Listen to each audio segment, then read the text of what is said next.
လောကမှာလူသားတစ်ယောက်အနေနဲ့ဘဝမှာပေါ်ပေါက်လာတဲ့အချိန်ရှိမှန်းပွဲရာခုံနေရှိတယ်လို့ကဲ့ရဲ့ပြစ်တင်စရာအပြစ်တွေလည်းပဲရှိလာတတ်တယ်အဲ့ဒီအချိန်မှာဘုန်းကြီးတွေ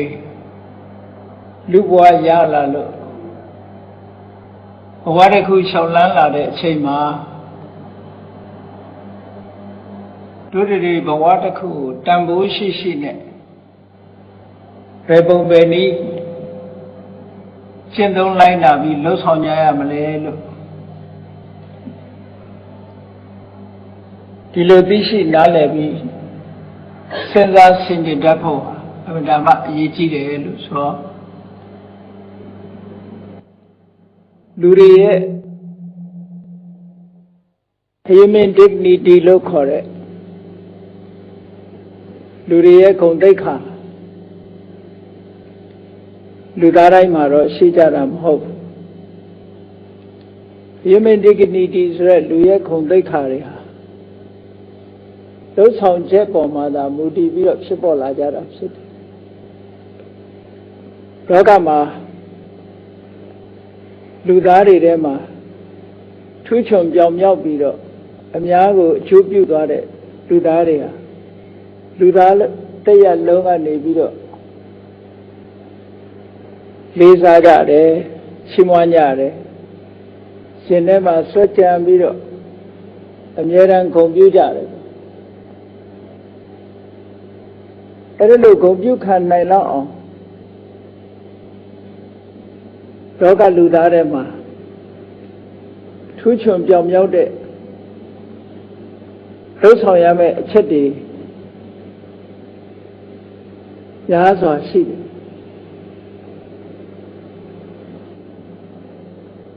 နမူနာတစ်ခုအားဖြင့်ပြောမယ်ဆိုလို့ရှိရင်ဗုဒ္ဓမြတ်စွာဆိုတာလူသားတွေကပေါ်လာတဲ့ပုဂ္ဂိုလ်တစ်ယောက်ပါလူသားစစ်စစ်ကနေပြီးတော့ထူးခြားတဲ့အသိဉာဏ်ရရှိလာဘာဖြစ်လို့ထူးခြားတဲ့အသိဉာဏ်ရရှိတယ်လဲလို့ဆိုထူးခြားတဲ့ကြိုးစားမှုတွေကြောင့်ရရှိတယ်အလွန်မြင်များတဲ့စိတ်ဓာတ်နဲ့မြင်မာတဲ့ရည်ရွယ်ချက်တွေနဲ့ကြိုးစားအထောက်ခဲလို့ထူးခြားတဲ့အသိဉာဏ်ကိုရပြီးတော့ထူးခြားတဲ့လှုပ်ဆောင်ချက်တွေကိုလှုပ်ဆောင်နိုင်ခဲ့တယ်ဒါကြောင့်လောကလူသားတွေဟာထိုပုဂ္ဂိုလ်များကိုအမိပြုပြီးတော့ချမ်းသာဒုက္ခရကြတယ်ဖျားပွင့်တာကိုအကြောင်းပြုပြီးတော့ဘဟုဇနဟိတဘဟုဇနဒုက္ခဘဟုဇနဟိတဆိုတာအများအတွက်ကောင်းကျိုးချမ်းသာတွေဖြစ်ပေါ်ဖို့အတွက်အခြေအနေကောင်းတွေရရှိလာဘဟုဇနဒုက္ခဆိုတာထိုအခြေအနေကောင်းတွေပေါ်မှာအမိပြုပြီးတော့ရရှိလာတဲ့ချမ်းသာဒုက္ခဟိတနဲ့ဒုက္ခလို့ဆိုတာဟိတဆိုတာအခြေအနေကောင်းတွေကိုပြောဒုက္ခဆိုတာချမ်းသာတာကိုပြောအခြေအနေကောင်းမရှိဘဲနဲ့ချမ်းသာမှုကိုမရဘူးလောကမှာဖျားဆိုတာလူသားထဲမှာပေါ်ပေါက်လာသည့်အတွက်ကြောင့်ထိုဖျားဖြစ်လာတဲ့လူသားတယောက်ကိုအကြောင်းပြုပြီးတော့လောကလူတွေဟာအခြေအနေကောင်းတွေနဲ့ကြုံတွေ့ကြရတယ်အခြေအနေကောင်းတွေကိုအကြောင်းပြုပြီးတော့ချမ်းသာဒုက္ခတွေမျိုးမျိုးရခဲ့ကြတယ်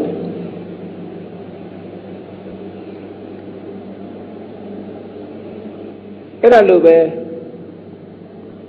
ဘုန်းကြီးတို့တွေဟာလေလောကလူသားတယောက်ဖြစ်လာပြီဆိုလို့ရှိရင်လောကအတွက်ဟိတဒုက္ခတို့တွေအခြေအနေကောင်းတွေဘယ်လိုဖန်တီးပေးနိုင်မလဲအများချမ်းသာဖို့အတွက်ဘယ်လိုကောင်းကျိုးချမ်းသာတွေဆောင်ရွက်မလဲဆိုတာဘုန်းကြီးတို့စဉ်းစားဖို့နှလုံးသွင်းဆင်ခြင်ဖို့အမှန်တမ်းအရေးကြီးတယ်ဒါကြောင့်မို့ဒီကနေ့ဘာလုပ်တဲ့လဲလုပ်တဲ့လောက်ထိုက်တာနဲ့ပတ်သက်ပြီးတော့ဘုန်းကြီးတို့စဉ်းစားတဲ့အခါမှာစိတ်ဖြူစင်အောင်ထားဖို့နဲ့အလုပ်ကြိုးစားဖို့ဆိုတာဒီနှစ်ခုဟာ ဒီလေးခေတ်လူသားတွေဖို့မှာအမတမအများကိုအကျိုးပြုနိုင်တဲ့လုပ်ငန်းတစ်ခုဖြစ်လို့ဖြူစင်တဲ့စိတ်ထားနဲ့အလုပ်ကြိုးစားဖို့ဆိုတဲ့ဒီနှစ်ခုကိုဘုန်းကြီးတို့ရှင်းလင်းပြီးတော့ဟောကြားပါလောကကြီးကိုအကျိုးပြုဖို့လို့ဆိုတဲ့အခါမှာစိတ်ထားဖြူစင်မှုဟာအလွန်အရေးကြီးတဲ့လူတွေရဲ့တဏ္ဍာမှာဖြစ်တဲ့သဘာဝတရားတစ်ခုပဲဘာဖြစ်လို့လဲဆိုတော့လူဆိုတာ society နဲ့နေတာလူဘဝရောက်လာတဲ့ကမိသားစုတစ်ခုတည်းရောက်လာအဲ့ဒီမိသားစုမှာလည်းပဲပတ်ဝန်းကျင်တွေရှိတယ်ပေါ့လူဆိုတာအသင်းအဖွဲ့နဲ့နေကြတာဖြစ်လို့ပတ်ဝန်းကျင်ကိုအကျိုးပြုတဲ့လူသားတစ်ယောက်ဖြစ်ဖို့လိုအပ်တယ်ပေါ့ပတ်ဝန်းကျင်ကိုအကျိုးပြုတဲ့လူသားတစ်ယောက်ဖြစ်ဖို့ဆိုလို့ရှိရင်စိတ်ဓာတ်ဖြူစင်မှုအဲ့ဒါမှအရင်ကြတယ်ဒါဖြင့်ဖြူစင်တဲ့စိတ်ထားဆိုတာအာဟုပြောတာလေ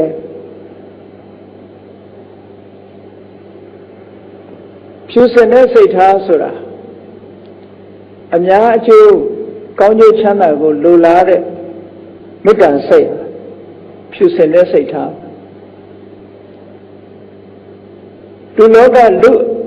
အတိုင်းဝိုင်းနေနေတဲ့အခါမှာလူသားအလုံးပေါ်မှာတူညီတဲ့မေတ္တာစိတ်ထားနိုင်မှာမေတ္တာဆိုတဲ့စကားလုံးဟာပါဠိဘာသာလာတဲ့စကားလုံးတစ်ခုဖြစ်တယ်ထိုမေတ္တာဆိုတဲ့စကားလုံးရဲ့အခြေခံစကားလုံးကဘာလို့လဲလို့ဆိုရင်မေတ္တာဆိုတဲ့စကားလုံးပါလားမေတ္တာဆိုတာမိတ်ဆွေမေတ္တာဆိုတာမိတ်ဆွေရဲ့စိတ်ထားမေတ္တာဆိုဒီမှာမိတ်ဆွေရဲ့စိတ်ထားကိုခေါ်တာဖြစ်ပါတယ်အဲ့တော့မိတ်ဆွေရဲ့စိတ်ထားဆိုတာဘယ်လိုဟာလဲလို့ဆိုရင်အလုံးအသီးသီးမိတ်ဆွေရှိကြတာဖြစ်သောကြောင့်မိတ်ဆွေတွေပေါ်မှာဘယ်လိုစိတ်ထားထားသလဲလို့ဆိုရင်ချမ်းသာစေခြင်းနဲ့ပျော်ရွှင်စေခြင်းနဲ့အစစအရာရာအဆင်ပြေစေခြင်းနဲ့ကောင်းစားစေခြင်းနဲ့ဒီစိတ်ထားတွေဟာမိတ်ဆွေရဲ့စိတ်ထားပဲအဲ့တော့မိမိရဲ့ပတ်ဝန်းကျင်မှာရှိတဲ့တလောကလုံးလူသားတွေပေါ်မှာဒီစိတ်ထားမျိုးကိုထားနိုင်အောင်ကြိုးစားရင်ဒါမေတ္တာထားတယ်လို့ခေါ်တယ်ဒါပေမဲ့မေတ္တာဘာဝနာပွားတယ်ဆိုပြီးတော့အများနားလည်နေတာကတော့အလုံးချမ်းသာကြပါစေဘေးကင်းကြပါစေရန်ကင်းကြပါစေလို့ဒီလိုနှုတ်ကရေးဆိုပြီးတော့ပို့နေမှာမေတ္တာလို့ဒီလိုထင်ကြတာတကယ်တော့မဟုတ်ဘူးနှလုံးသားထဲမှာကအဲ့ဒီစိတ်ဓာတ်ရှိနေရမှာဖြစ်တယ်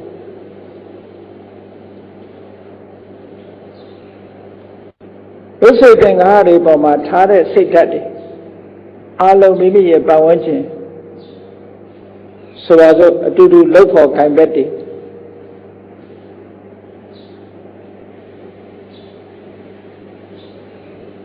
နိုင်ငံမှာနေထိုင်ကြတဲ့ပုဂ္ဂိုလ်တွေ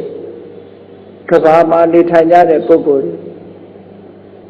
တွေလူမျိုးမရွေးဘာသာမရွေး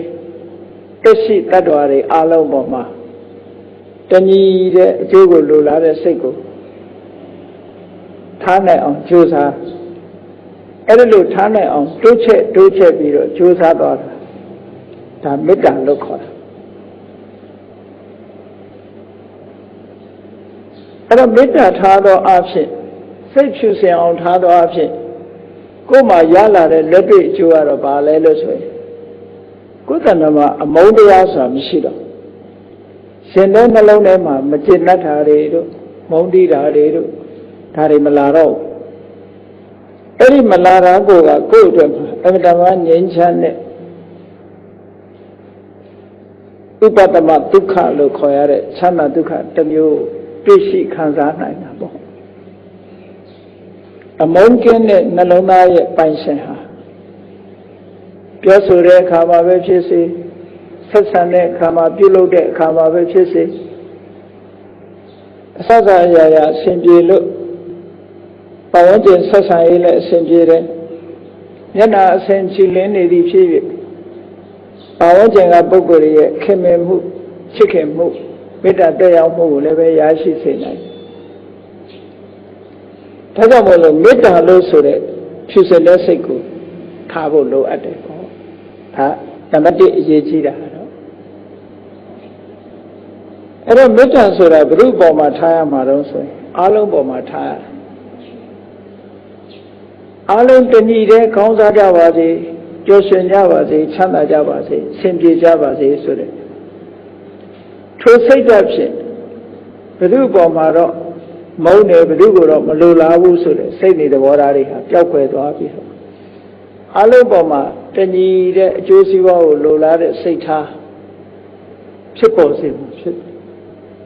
အဲ့ဒါဆိုလို့ရှိရင်ဒီပုဂ္ဂိုလ်ဟာဖြူစင်တဲ့စိတ်ဓာတ်တစ်ခုရရှိဒါကတစ်ဖြည်းဖြည်းလေ့ကျင့်ပြီးတော့မရှိသေးလို့ရှိရင်ရှိအောင်လုပ်ရမယ်ရှိပြီးလို့ရှိရင်တိုးတက်လာအောင်လုပ်ရမယ်အဲ့ဒါကိုပဲမေတ္တာဘာဝနာလို့ဆိုတာမဖြစ်သေးတဲ့မေတ္တာစိတ်ကိုမိမိတဏ္ဍာမှာဖြစ်အောင်လုပ်ခြင်းဖြစ်ပြီးလို့ရှိရင်တိုးတက်ကြီးထွားလာအောင်ခိုင်မာလာအောင်ရင့်ကျက်လာအောင်လေ့ကျင့်ပေးခြင်းအဲ့ဒါကိုပဲမေတ္တာဘာဝနာလို့ခေါ်တယ်အဲ့တော့မေတ္တာတရားထားရုံနဲ့ပဲဖြူစင်တဲ့စိတ်ဆိုတာရသော်လုံလောက်သွားတယ်နောက်တစ်ခုဖြူစင်တဲ့စိတ်ထားဖို့လိုအပ်ချက်တစ်ခုပါလဲလို့ဆိုရင်ဘောဓလူသားတွေအားလုံးဟာမိမိကိုယ်တိုင်ကဘယ်လိုပဲတဏှိတဲ့ကောင်းစားစေခြင်းနဲ့ပျော်ရွှင်စေခြင်းနဲ့လို့ဆိုပေမဲ့လို့ကံမကောင်းအကြောင်းမကလို့အခြေအနေမကောင်းလို့ကိုယ်ရနှိမ့်ကြပြီးတော့ဒုက္ခရောက်နေတဲ့ပုဂ္ဂိုလ်တွေဆိုတာရှိသေးတယ်အစမပြေဘူးအစမပြေဘူးဆိုတာအလောက်တိုင်းအစမပြေဘူးကျမ်းမာရေးအစမပြေဘူးအစကားအရာရာအစမပြေမှုတွေနဲ့ကြုံရရတယ်ဆိုတဲ့ပုဂ္ဂိုလ်တွေလည်းရှိတာအဲ့လိုရှိလာတဲ့အခါမှာဘာလိုအပ်တယ်လဲလို့ဆိုရင်ကရုဏာလို့ခေါ်တဲ့တရားဟာလိုအပ်တာကရုဏာဆိုတာကျင်နာခြင်းတဏှာခြင်းကိုယ်နှိမ့်ချနေတဲ့ပုဂ္ဂိုလ်ပေါ်မှာအကျဉ်းတရားထားရကျင်နာတရားထားတယ်ဆိုတော့သူ့ရဲ့ဒုက္ခကိုကူညီပြီးတော့ဖြေရှင်းပေးခြင်းနဲ့ရတဲ့ကူညီချက်တွေကိုကူညီခြင်းနဲ့အစမပြေဖြစ်နေတာတွေအဆင်ပြေအောင်တတ်နိုင်သမျှကူညီပေးတယ်အဲ့ဒါကရုဏာရဲ့သဘောပဲနောက်ဆုံးမှာဒုက္ခရောက်နေတဲ့ပုဂ္ဂိုလ်ကိုဒီဒုက္ခကလွတ်မြောက်ပါစေလွတ်မြောက်အောင်ငါဘယ်လိုကူညီပေးရမလဲငါဘာတတ်နိုင်တယ်လဲဘာလုပ်ပေးရမလဲဆိုတဲ့အကူအညီပေးခြင်းနဲ့စိတ်ဓာတ်ဒါဖြူစင်တဲ့စိတ်ဓာတ်လို့ခေါ်တယ်အဲဒီစိတ်ဓာတ်ဖြူစင်မှုဖြင့်လူလောကအတိုင်းအဝိုင်းထဲမှာနေထိုင်ပြီးဆိုလို့ရှိရင်ဒါမှမွန်မြတ်တဲ့နေထိုင်နည်းတစ်ခုပဲအတိုင်းဝိုင်းတစ်ခုကိုလူလောကအတိုင်းဝိုင်းတစ်ခုအခြေပြုတာဖြစ်တယ်အကယ်၍ကရုဏာဆိုတဲ့ဒီတရားမထားဘူးဆိုလို့ရှိရင်ဘုသူတေးတေးမတေးမာပြီးရောဆိုတဲ့ရက်စက်တဲ့စိတ်ဓာတ်မျိုးမိမိရဲ့နှလုံးသားထဲမှာဝင်ရောက်လာတတ်တယ်ဝင်ရောက်လာတဲ့အတွက်ကြောင့်ကိုယ်အကျိုးစီးပွားဖြစ်ထွန်းလာမယ်ဆိုရင်ဘယ်သူပဲအကျိုးပြက်ကိုယ်အကျိုးစီးပွားတစ်ခုကိုသာလဲဥတည်ထားပြီးတော့အများအကျိုးစီးပွားပြက်တာမပြက်တာငါနဲ့မဆိုင်ဘူးဆိုတဲ့ selfish ကိုယ်ကျိုးရှာတဲ့စိတ်ဓာတ်တွေဝင်လာတယ်ဆိုလို့ရှိရင်ဘယ်လိုမှဖြည့်စင်တဲ့စိတ်ထားမဖြစ်နိုင်ဘူး။ဒါကြောင့်မို့လို့ကရုဏာဆိုတဲ့ဒီတဘာဝတရားလည်းမိမိတို့ရဲ့ရင်ထဲနှလုံးထဲမှာရှိအောင်မရှိသေးလို့ရှိရင်ရှိလာအောင်ကြိုးစားရမယ်ရှိပြီးလို့ရှိရင်တိုးတက်ကြီးပွားလာအောင်လေ့ကျင့်ပေးရမယ် နောက်တစ်ခုထားမဲ့စိတ်ဓာတ်ကပါလဲလို့ဆိုရင်မုဒိတာဆိုတာဝမ်းသာခြင်းစိတ်လက်ခြင်းဆိုတဲ့သဘောတရားလူတွေရဲ့အတိုင်းဝိုင်းမိမိရဲ့ပတ်ဝန်းကျင်မှာကံကောင်းလို့ဖြစ်စေသူ့ရဲ့ကြိုးပမ်းအထောက်မှုကြောင့်ဖြစ်စေအစစရရအစဉ်ပြေပြီးတော့မိမိတဲ့ပို့ပြီးတော့ကြီးပွားတဲ့ပုဂ္ဂိုလ်တွေဆိုတာရှိတယ်မိမိတဲ့ပို့ပြီးတော့မြင့်မားသွားတဲ့ပုဂ္ဂိုလ်တွေဆိုတာရှိတယ်အောင်မြင်သွားတဲ့ပုဂ္ဂိုလ်တွေရှိတယ်အဲ့ဒီလိုရှိလာတဲ့အခါဝမ်းသာနိုင်ရဝမ်းမြောက်နိုင်ရမယ်ဝမ်းသာတယ်ဆိုတာသူကြိုးစားအားထုတ်လို့ဘုမို့အမတန်ကံကောင်းလို့အခြေအနေကောင်းလို့သူဟာကြီးပွားတိုးတက်သွားတယ်ကြီးပွားပါစေရရှိတဲ့အနေအထားကဘယ်တော့မှမရုပ်လျော့ပါစေနဲ့လို့ဆိုတဲ့ဒီစိတ်ဓာတ်မျိုးမွေးရကိုယ်ရဲ့တာသွားလို့ရှိရင်လည်းဝမ်းသာနိုင်ရမယ်လို့ပြောတယ်အဲ့ဒီလိုဝမ်းသာနိုင်ပြီဆိုလို့ရှိရင်အဲ့ဒါမောင်မြတ်တဲ့စိတ်ဓာတ်တစ်ခုပဲအကယ်၍ဝမ်းမသာနိုင်ဘူးဆိုရင်ဘာဖြစ်လဲဆိုရင်ချက်လက်စီဆိုတာဖြစ်လာတယ်ချက်လက်စီဖြစ်လာပြီဆိုလို့ရှိရင်မိမိရဲ့အပိုင်းဝိုင်းထဲမှာပတ်ဝန်းကျင်နဲ့အဆင်မပြေမှုဆိုတာတွေပေါ်လာတတ်တယ်ပေါ့ဒါကြောင့်မလို့မိမိရဲ့အတိုင်းဝိုင်းထဲမှာကိုယ်ရဲ့မြင်မာလာတဲ့ပုဂ္ဂိုလ်အောင်မြင်ကြီးပွားလာတဲ့ပုဂ္ဂိုလ်ပေါ်မှာမုဒိတာဆိုတဲ့တရားမျိုးထားနိုင်အောင်ကြိုးစားအထောက်အဒါဟာဖြစ်စဉ်နဲ့စိတ်ထားတွေပဲပေါ့ရသော်ဘုရားခင်ကိုယ်တော်မြတ်ကလည်းလောကမှာအပေါင်းအသင်းနဲ့နေတာဖြစ်သည့်အတွက်ကြောင့်မေတ္တာနဲ့နေဖို့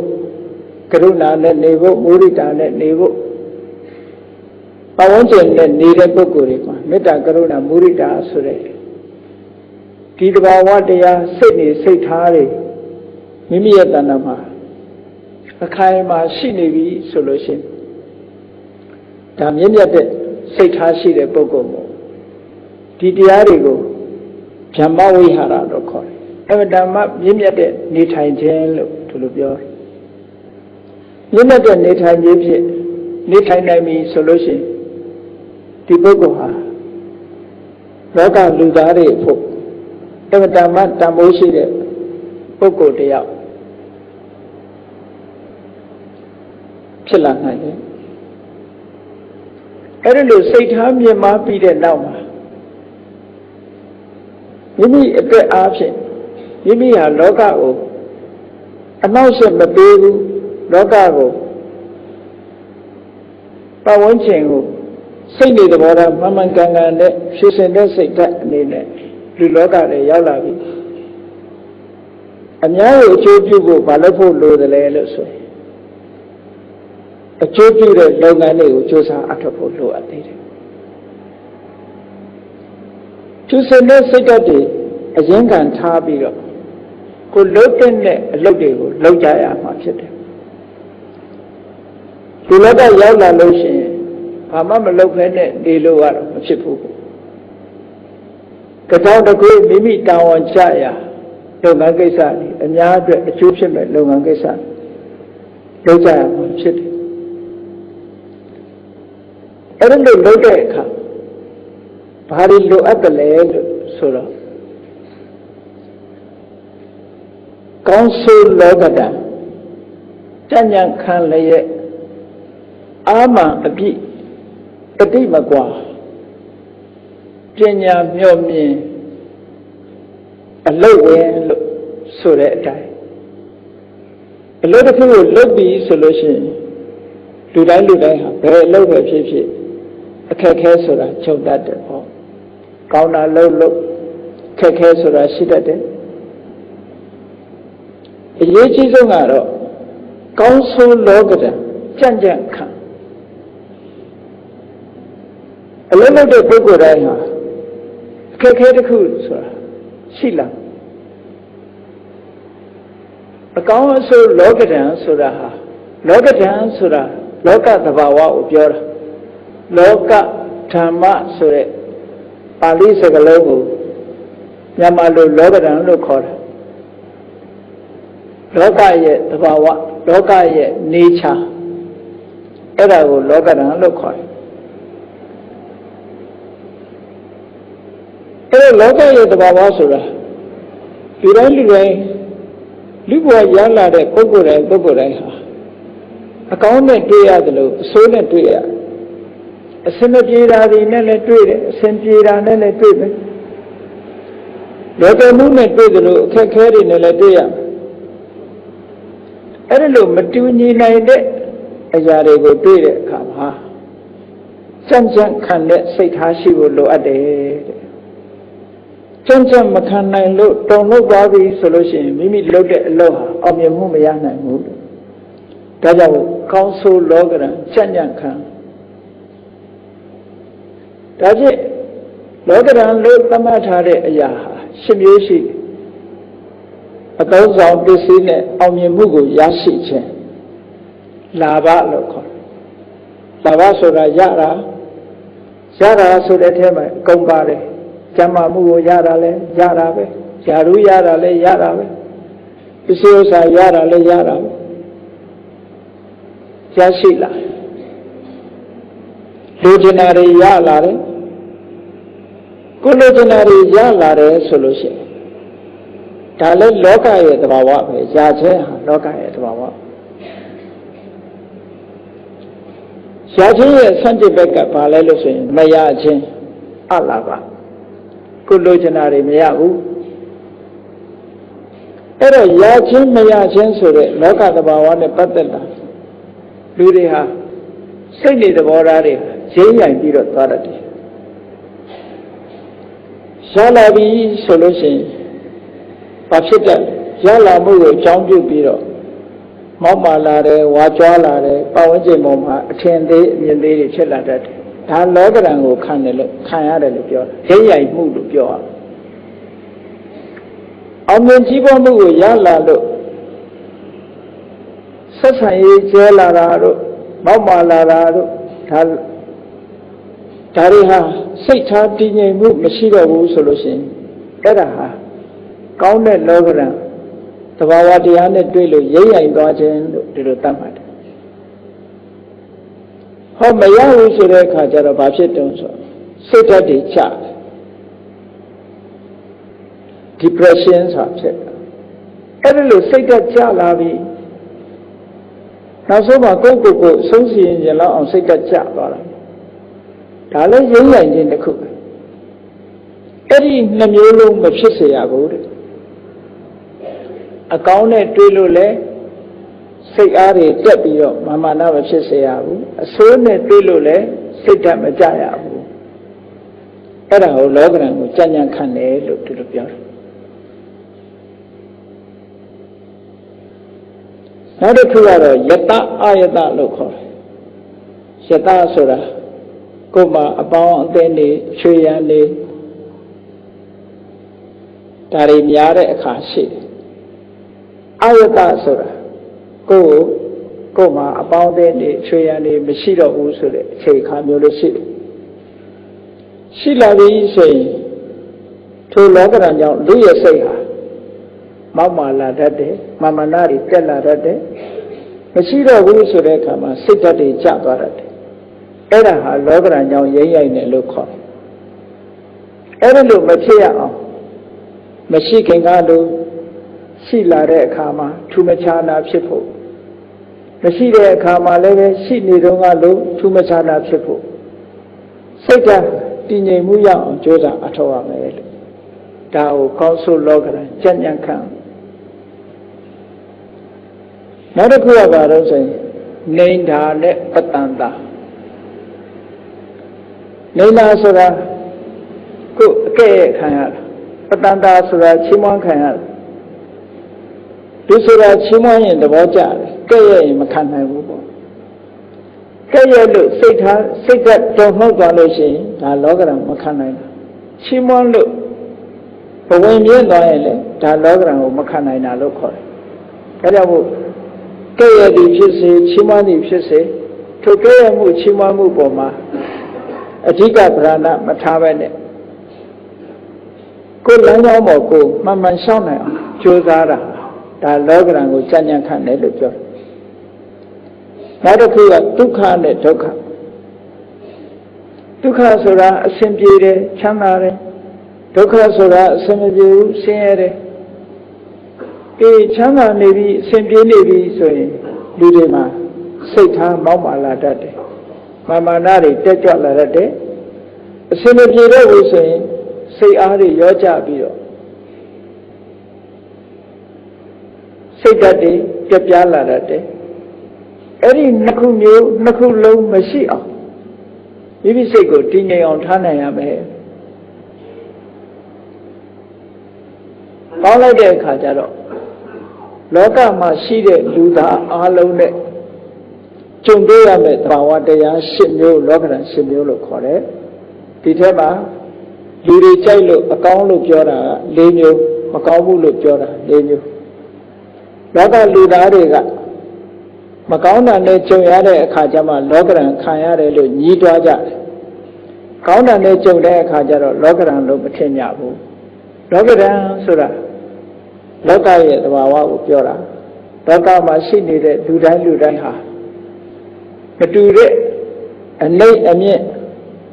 ဆိုတာမျိုးရှိလာနိုင်တယ်ဒါကြောင့်မို့အလုံးလုံးပြီးဆိုတဲ့အခါမှာကောင်းဆိုးလောကဓာတ်ကြံ့ကြံ့ခံဖို့ဒါကိုကျော်လွှားနိုင်ရမယ်ရသော်ဘုရားဒီပင်လည်းချီးမွမ်းခြင်းခံရတယ်လို့ကဲ့ရဲ့ခြင်းခံရတယ်ရသော်ဘုရားဒီပင်ရတဲ့အခါရှိတယ်လို့မရတဲ့အခါရှိတယ်ရသော်ဘုရားဒီပင်လည်းခြံရံရှိတဲ့အခါရှိတယ်လို့ခြံရံမဲ့တဲ့အခါရှိတယ်ရသော်ဘုရားဒီပင်ချမ်းသာတဲ့အခါရှိတယ်လို့ဆင်းရဲတဲ့အခါရှိတယ်သို့တော့ဒီတဘာဝတရားတွေပေါ်မှာစိတ်ကအလေးနဲ့မထားပဲနဲ့ရုပ်သင်လှုပ်ထိုက်တဲ့အပေါ်မှာကြံ့ကြံ့ခံပြီးတော့လှုပ်သွားတာဒီလိုဆွလို့ပါတယ်အဲကြောင့်မို့ဒီတဘာဝတရားတွေနဲ့ကြုံတွေ့လာတဲ့အခါမှာစိတ်ဓာတ်မတုံလို့အောင်လေ့ကျင့်ရမယ်လို့ဒီလိုပြောတယ်ကောင်းဆိုးလောကဓာတ်ကြံ့ကြံ့ခံလေနောက်တစ်ခုကအာမန်အပြည့်ဆိုတာစိတ်ဓာတ်ကြတာမျိုးမဖြစ်စေရအာမန်အပြည့်စိတ်ဓာတ်မကြအောင်ဘုန်းကြီးတို့တွေမှာဘာတွေရှိတဲ့လဲလို့ဆိုတာအလုံးကြားဖို့ကြတဲ့ထင်ပဲလုပ်ငန်းတစ်ခုအောင်မြင်ဖို့ရာအတွက်အရေးကြီးတဲ့စိတ်ရဲ့ခွန်အား၄မျိုးရှိအဲ့ဒါကိုအဋ္ဌိပါဒအောင်မြင်ခြင်းရဲ့အကြောင်းတရား၄မျိုးလို့လည်းခေါ်တယ်ဘယ်လို့ပဲဖြစ်ဖြစ်ဒါသက်ဆိုင်နောက်တစ်ခုကလွန်မိုးကြီးစိုးထားနိုင်တဲ့သဘာဝတရား၄ခုအဓိပတိ၄မျိုးလို့လည်းခေါ်တယ်အဲ့ဒီ၄မျိုးကိုမိမိတို့တဏ္ဍာမှာအခိုင်အမာတည်ဆောက်ဖို့လိုတယ်ဘာလဲလို့ဆိုလို့ရှိရင်သန္တာဝိရိယစိတ်တဝိမာန်တသန္တာဆိုတဲ့စကားလုံးကမြန်မာစကားလုံးလိုဖြစ်နေတာပါပဲသန္တာဆိုတာ wish ကိုဖြစ်ချင်တယ်ဖြစ်ချင်တယ်ဆိုတဲ့သန္တာအခြေခံအဖြစ်မတ္တမအရေးကြီးတယ်လို့ပြောတယ်။ဘာဖြစ်ချင်လဲဘာလုပ်ချင်လဲဝိကြည့်လိုက်လို့ဘာမှမဖြစ်ချင်ဘူးဆိုတဲ့လူတယောက်ဟာသန္တာမရှိတဲ့လူတယောက်ဖြစ်တယ်။ဖြစ်ချင်တယ်ဆိုတာရှိရဆက်ပြီးတော့တွေးရမှာဖြစ်ချင်တယ်ဆိုတာရှိပြီးတဲ့နောက်ဘာလုပ်ရမလဲဆိုရင်ကြိုးစားဖို့နောက်ကလိုက်ရဒါမို့သန္တာပြီးတော့ဝိရိယကျိုးသားပြီးဆိုတဲ့အခါအခက်ခဲကြုံလာတတ်တယ်ကျုံလာလို့ရှိရင်စိတ်ဓာတ်ကြံ့ခံရမယ်စိတ်ဓာတ်ခိုင်မာရမယ်အဲ့တော့သန္တာရှိုံကျိုးသားအထုတ်ယုံစိတ်ဓာတ်ခိုင်မာယုံနဲ့ရပါလားဆိုမရသေးဘူးဘာလို့ဆိုဝိမာန်တစဉ်းစားဆင်ခြင်တဲ့အသိဉာဏ်လိုအပ်သေးတယ်ဒါကြောင့်မို့ဒီ၄ခုကိုမြတ်စွာဘုရားဟောထားတယ်သန္တာ ပြင်းထန်တဲ့ဆန္ဒရှိရမယ်ဆန္ဒရှိတဲ့အတိုင်းလှုပ်ဆောင်မှုဝိရိယရှိရမယ်လှုပ်ဆောင်မှုဝိရိယရှိတဲ့အတိုင်းပဲခိုင်မာတဲ့စိတ်ဓာတ်လည်းရှိရမယ်ခိုင်မာတဲ့စိတ်ဓာတ်ရှိပြီးတဲ့နောက်မှာဒီမသားလို့ခေါ်တဲ့ဘယ်လိုလုပ်တဲ့လဲဆိုတဲ့စဉ်းစားဉာဏ်ဆိုတာဒါအရေးကြီးတယ်လို့ဒီလိုပြောအဲ့ဒီ၄ခုဟာမိမိတို့ရဲ့တဏ္ဍာမှာမရှိသေးရင်ရှိအောင်လုပ်ရှိလာရင်ခိုင်မာအောင်ကြိုးစားဖို့အဋ္ဌိပါဒ၄ပါးဓမ္မစာပေထဲမှာလည်းပါဠိစာပေကဆက်လွယ်ပြီးတော့ပြောကြတယ်သန္တဝတ္တောခိဏမကမ္မနသိစတိသန္တရှိပြီဆိုရင်မပြီးနိုင်တဲ့အလုပ်မရှိဘူးလို့သန္တကြီးရင်ကျန်သမျှပြည့်စည်တယ်လို့ဒီလိုပြောကြတယ်နော်စိတ်ဆန္ဒဟာပြင်းပြင်းထန်ထန်ရှိရမယ်လို့ဒီလိုပြောတယ်အဲ့ဒီစကားကိုအလျော်အင်္ဂလိပ်ဘာသာနဲ့ပြောမယ်ဆိုရင်သန္တ makes the impossible possible လို့ပြောသန္တ makes the impossible possible သန္တမဖြစ်နိုင်တာကိုဖြစ်အောင်လုပ်နိုင်တယ်လို့ဒီလိုပြောwish to do သန္တဆိုတဲ့စကားလုံးကိုအင်္ဂလိပ်လိုပြန်တဲ့အခါကျတော့ wish to do လုပ်ချက်အဲ့ဒီ wish to do wish ဟာ makes it the impossible possible မဖြစ်နိုင်တာတွေကိုဖြစ်အောင်လုပ်နိုင်တယ်လို့ရသော်ဘုရားအလောင်းသူမိရာယတိဘုရားဖြစ်တာအဲ့ဒီဆန္ဒကြောင့်ဖြစ်တာဘုရားဖြစ်ခြင်းနဲ့ဆန္ဒရှိဒီပင်ကရာမြတ်စွာဘုရားနဲ့တွေ့တဲ့အခါဒီပင်ကရာမြတ်စွာဘုရားထံတရားနာပြီးတော့တရားဓမ္မကျင့်သုံးမယ်ဆိုရင်သူ့ရဲ့အသိဉာဏ်အရာဉာဏ်နာဖြစ်နိုင်တဲ့အနေအထားတစ်ခုရှိလုံလောက်တယ်သို့တော့သူ့ရဲ့ဆန္ဒကဘာလဲလို့ဆိုရင်